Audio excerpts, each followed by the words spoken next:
Good morning, Facebook friends and family. Pastor Kim here, Maryville First United Methodist Church. It's been a few days since I have done a Facebook Live devotion from home. I've been writing a few of them, but boy, since last Wednesday through yesterday, it's been some very good, fruitful days, but long days. And so I just wanted to start out today. I've been reading through the book of Job. How many of us can say that we've been reading through the book of Job? I think it's important for us to read through the book of Job. Good morning, Debbie. Good to see you this morning. But this morning I was in Job 34, and with all that's going on in our country right now, not just the pandemic, not just COVID, but with this racial unrest that's breaking our hearts. It should be breaking our hearts. I wanted to come this morning with this reading from Job 34 because when I read it this morning, it touched me in a different way. And I love how Scripture does that, depending on where we are in our life and sometimes with whatever's going on in the news around in community in our nation. Scripture touches us in a different way, helps us to be more contemplative and more thoughtful. And boy, that's what happened when I was reading Job this morning. And so I want us to think about what it means to have true humility, not walking in arrogance, because, here Job is. We're getting through almost to the end of Job, and this youngster steps up and begins to talk to him and talk to him about, hey, maybe you've been too arrogant in your life. Maybe a little humility might help. Trust in this God who is so powerful. He strikes them down because they are wicked, doing it openly for all to see. He's God.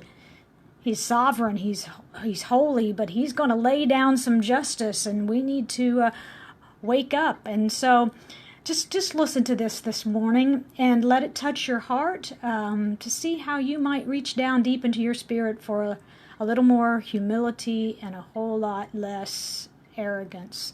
I'm reminded of what we read early in the Gospels when John the Baptist, he finds out that Jesus is coming right around the corner with this great mission and ministry, and he recognizes that it's time for him to slow down and kind of step out of the way and let Jesus reign, let Jesus teach. And he says, I must decrease so that he might increase. How does that work in your own life? And so Job 34, beginning in verse 30. He prevents the godless from ruling, so they cannot be a snare to the people. Why don't people say to God, I have sinned, but I will sin no more? Or, I don't know what evil I have done. Tell me. If I have done wrong, I will stop at once. Must God tailor his justice to your demands? But you have rejected him. The choice is yours, not mine. Go ahead and share your wisdom with us. After all, bright people will tell me, and wise people will hear me say, Job speaks out of ignorance. His words lack insight. Job, you deserve the maximum penalty for the wicked way you have talked. For you have added rebellion to your sin. You show no respect, and you speak many angry words against God. I think that when I read that this morning, I'm thinking about the injustice that's going on around us. We put blinders on, friends, and we need to take those blinders off. We need to open our hearts, and we need to demand of ourselves how we might change from the inside out. The struggle that Job was having and his friends trying to help him but not getting it right. My friends, how can we get it right together? How can we cross the street and get it right for all brothers and sisters, for everyone to have the opportunity to have justice roll like a river? We so easily say that we're going to guard our hearts, for it's the wellspring of life. We need to guard the hearts of others and help them, to meet them where they are, to cross the street and say, friends, I'm here for you. I'm here for you because I don't want to be arrogant. I don't want to be thoughtless in my ways.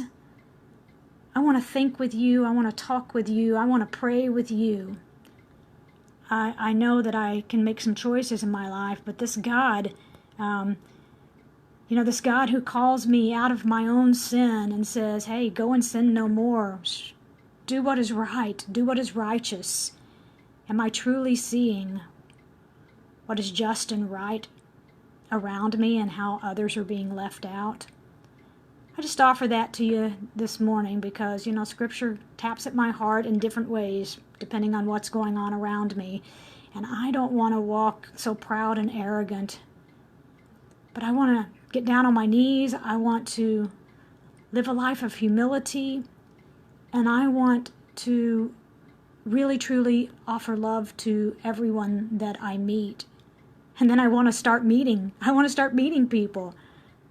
People that aren't like me, people who live a little different. I want to share with them, and I need to find out, how do I do that? How do I grow in myself so that I might help others grow to this God who prevents the godless from ruling so they cannot be a snare? I don't want to be a snare to people. I want to speak truth, and I want to speak love, and I hope that you're in that place too, friends. Good morning, Liz. Good morning, Andrea. Love you guys. Praying for you. I'm so glad we were able to open up the church this weekend, and I'm looking for more. Can't get that to stop. Bye for now. Trust in the goodness of God, and trust that goodness of God is in your spirit right now. Love you, friends. Talk to you soon. Bye for now.